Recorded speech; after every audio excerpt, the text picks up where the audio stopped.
Samantala, si Lu ay mukhang mas malungkot kaysa dati. Isang halimaw na langgam ang lumabas mula sa mga puno. Habang papalapit ito, mabilis na itinaas ni Sujong ang kanyang mga kamay nang utusan siya ni Kim na bigyan siya ng buff.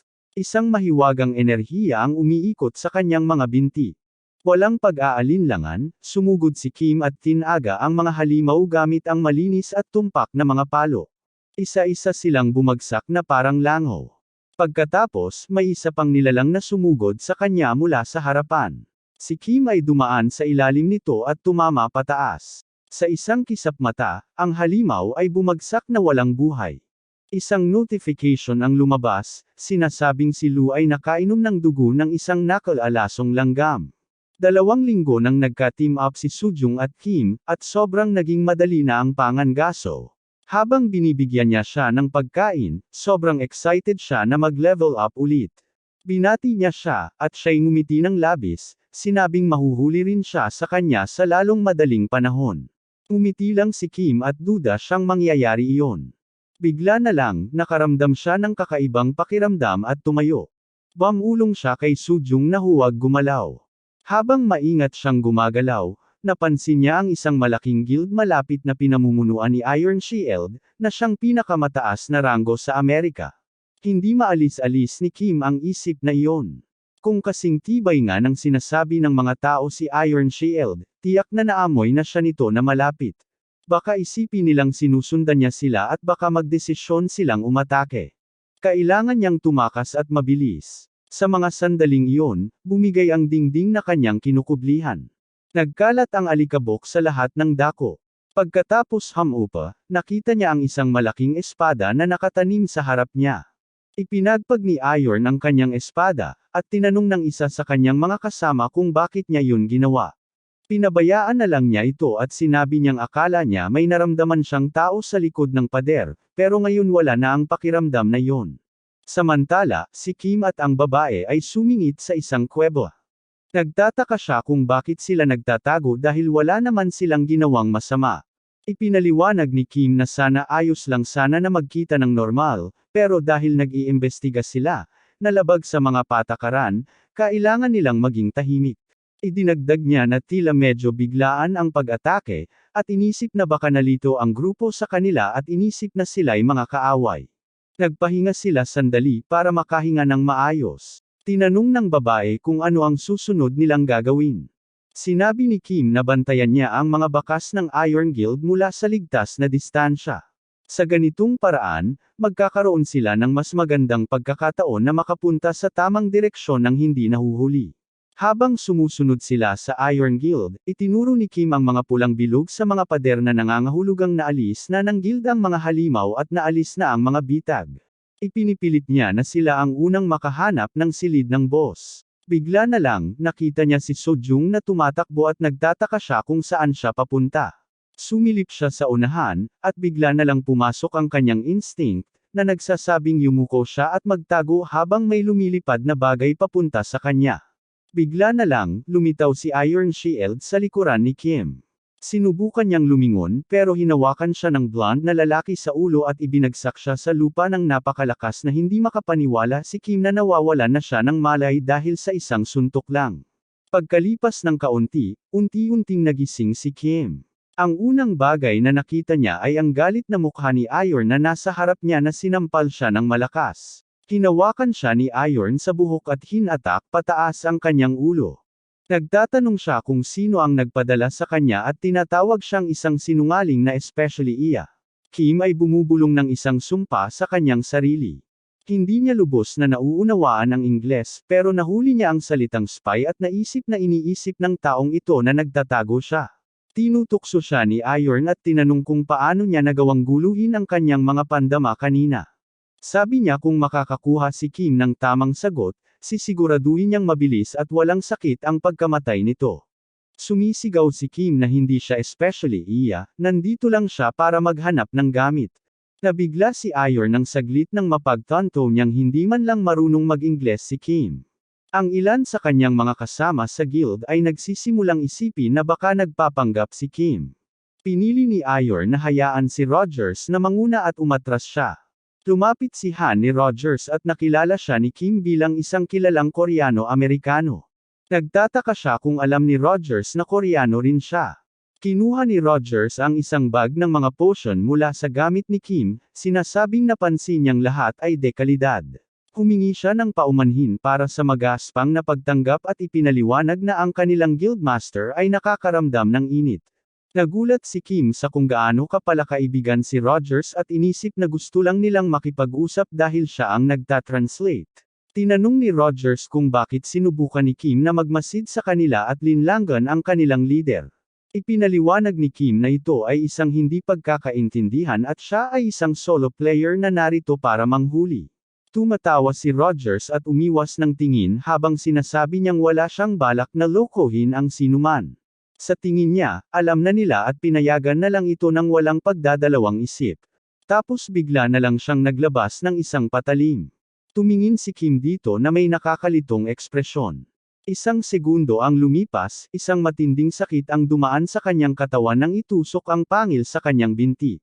Sumisigaw siya sa sakit at pinasok pa ni Rogers ang talam ng mas malalim. Kinagat ni Kim ang kanyang mga ngipin habang sumisigaw si Rogers sa kanya. Inaakusahan siyang nagtatangkang maglaro ng mga laro sa isip. Habang pinapahirapan ni Rogers si Kim, may isang lalaki sa likuran niya na kinausap si Iron at binanggit kung gaano kakaiba ang mga espada ni Kim na walang nakikitang stats at sobrang mapurol na hindi man lang makagupit sa balat ng orc. Sinabi lang ni Iron na aayusin niya ang mga ito sa workshop. Sumang-ayon ang lalaki at idinagdag na lahat ng espada ay mukhang basura kumpara sa armas ni Iron, ang kalyon. Mamaya, nagsimula na lang si Rogers na magtapon ng mga potion para asarin si Kim at patuloy na ginugulo ang kanyang mga sugat.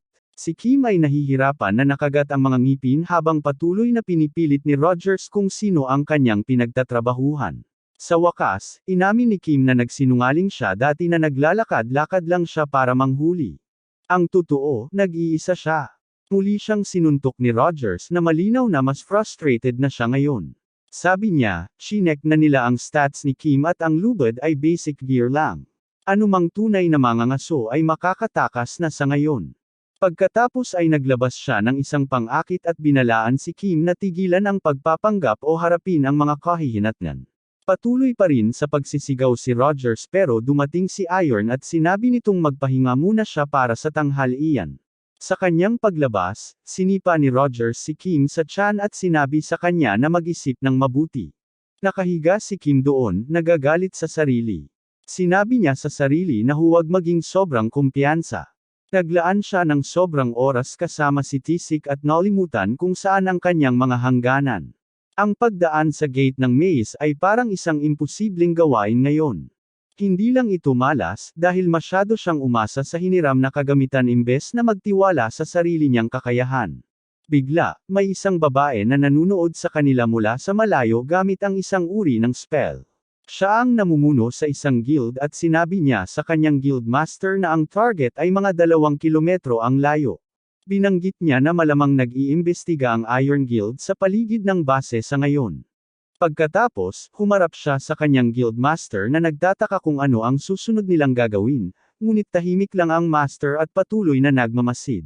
Pagkatapos, nangyari ang pinakamasama.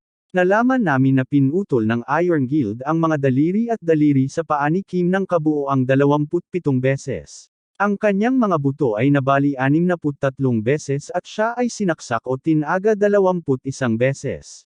Ang namamagang mukha niya ay nagsabi ng lahat. Mukhang sumusuko na siya. Pinagpalo siya ng higit sa 200 beses at iniwan siyang nakatali sa parehong lugar ng 4 na araw ng sunod-sunod. Ngayon, ang buong Iron Guild ay nakatayo sa paligid niya. Tumingin ang guildmaster kay Kim at sinabi niyang baka na-recruit niya ito kung nagpakita lang ng kaunting talento. Sinabi niya kay Bruce na kunin ang isa sa mga espada ni Kim. Sabi niya na balak niyang i-recycle ito, pero ngayon gusto niyang parangalan si Kim sa pamamagitan ng paggamit nito para patayin siya at ilibing siya sa gate. Tinawag itong marangal na kamatayan, parang mas magiging mabuti iyon. Kinuha niya si Lu, tumingin kay Kim at sinabi niyang bibigyan niya ito ng marangal na wakas. Pagkatapos, lumuhad siya, pinindot ang espada sa tiyan ni Kim at itinusok ito. Dama po ang dugo sa mga mata ni Kim at nagsimulang maglaho ang lahat. Pero sa sandaling muli siyang kumonekta kay Lu, dumaloy ang pulang mana at gumaling siya. Ang Guildmaster ay natigilan. Pinunit ni Kim ang mga lubid, bumangga sa bato, hinawakan si Lu at itinutok ang talam sa leeg ni Iron. Ipinaglalabas ng mga miyembro ng guild ang kanilang mga sandata, ngunit nananatiling kalmado si Iron habang walang pakialam na kinukuha si Lu. Nagtataka siya kung may itinatagong malakas na kapangyarihan si Kim. Mayroon siyang madilim na bahagi, parang ang aura ng isang Demon King. At iniisip niya na tiyak na may magandang dahilan kung bakit pinili ng babae si Kim. Akala ni Iron na naglalaro lang siya sa kanya para sa kasiyahan. Nahihirapan si Kim, pero mabilis niyang napagtanto na kahit ano pang gawin niya, hindi niya kayang saktan si Iron. Hindi makapaniwala si Byron na nakalusot si Kim sa kanilang bantay at sinabing kahit ang mga Demon Kings ay hindi kayang gawin iyon. Iminungkahi niyang mag-usap sila ng kaunti. Napagtanto ni Kim na nauubos na ang kanyang mga opsyon at nagsimulang mag-isip na gumawa ng hakbang mula sa malayo. Maya-maya, sumigaw ang master ng ibang guild na umatake. Bigla na lang, may tumama na palaso sa kamay ni Iron. Nakita niyang isa ito sa mga palaso ni Artemis at nagpanik siya, tinatanong kung si Athena ito. May isang tinig na bumalik na tumatawa at nagsasabing matagal na. Pinipiga ni Iron ang palaso sa kanyang kamao, sinasabing nagdeklara ng digmaan ang kanyang guild. Sumagot si Athena na hindi talaga natapos ang kanilang digmaan. Naghahanda siya para sa kanyang susunod na tira gamit ang cool na teknik na humihigop ng hangin at pinipiga ito sa isang napakalakas na palaso. Kapag pinakawalan niya ito, ang palaso ay mabilis na lumipad sa hangin na may malakas na tunog. Agad na kinuha ni Iron ang kanyang espada at ibinagsak ito sa lupa. Iyon ay nagpasiklab ng isang mahiwagang hadlang na sapat na upang pigilan ang palaso sa kanyang landas. Ang epekto ay nagdudulot ng isang napakalakas na pagsabog na yumanig sa lupa. Pagkatapos mawala ang usok, sinabi ni Iron kay Rogers na bantayan si Kim at siguraduhing ligtas siya. Pagkatapos, humarap siya sa guild ni Athena at nagbigay ng utos para sa kanyang hukbo na sumugod. Nagbanggaan ang mga nangungunang guild, nagdulot ng kaguluhan sa paligid. Bumabagsak ang mga bundok at nababasag ang mga puno habang sinisira nila ang lahat ng nasa kanilang daraanan. Pinapanood ni Rogers ang laban at sinasabi niyang ang tunog pa lang nito ay nagbibigay sa kanya ng kilabot. Sabi niya, ang mga mandirigma ay mukhang mas parang mga Diyos kaysa sa mga totoong tao. Pagkatapos ay nakita niya si Kim na nakatayo pa rin ngunit halos hindi na makayanan. Si Rogers ay nagbalikwas lang at sinabi na dapat nilang patayin si Kim at sabihing hindi siya nakaligtas. Bago pa makagalaw si Kim, biglang nawala si Rogers at lumitaw sa harap niya. Sabi niya hindi niya maaring hayaan na mabuhay si Kim pagkatapos makita kung ano talaga siya. Habang lumalapit ang talam sa leeg ni Kim, pinaikit niya ang kanyang mga mata at sumigaw ng isang salita, reflect. Si Rogers ay mukhang nalilito sa loob ng kalahating segundo at pagkatapos boom, isang maliwanag na pagsabog ang naganap mula kay Kim. Pumasok si Bronhart at ibinuga ang lahat ng pinsalang naipon nito sa isang malaking pagsabog. Ang pagsabog ay napakalaki. Lahat ng nasa paligid ay talagang sira. Kapag hamupa na ang usok, mararamdaman mo pa rin ang tensyon sa hangin. Nasa lupa si Rogers, halos hindi na makakapit. Si Kim ay nakatayo pa rin pero mukhang sobrang pagod na. Sumingit si Bronhart na sinasabi nitong tinamaan na ng mas maraming pinsala kaysa sa kaya nitong tiisin at malapit ng bumagsak. Ang huling depensibong hakbang ni Kim ay may mabigat na kapalit. Ganap na nabasag ang core ni Bronhart. Gayunpaman, naglakad siya patungo kay Rogers at itinaas ang kanyang espada. Nagsimula nang magmakaawa si Rogers para sa kanyang buhay ngunit ang mga mata ni Kim ay puno ng pagnanasa sa dugo.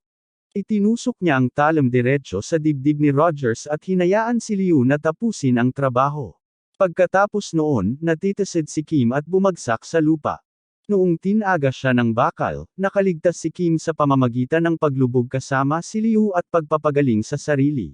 Pero ngayon, pagkatapos gamitin si Bronhart, sobrang dami na ng pinsala. Ang pagdurugo ay hindi humihinto. Bigla na lang may tumawag sa pangalan niya at tumingin siya pataas na umaasang si Yuzing ang tumawag. Sa halip, nagmukhang masungit ang babae sa tabi niya at sinabi na mali siya dahil Suzing ang pangalan niya. Napansin niya ang kakaibang ngiti sa kanyang mukha nang umupo siya sa tabi niya. Sinimulan niyang pag-usapan kung paano kung ililigtas niya ang kanyang buhay at makuha ang elixir na kailangan niya, magkakautang siya sa kanya. Pagkatapos, tinanong siya, ano ang handa niyang ibalik? Ipinapanganib ba niya ang kanyang buhay para sa kanya o magiging alipin na siya nito magpakailanman?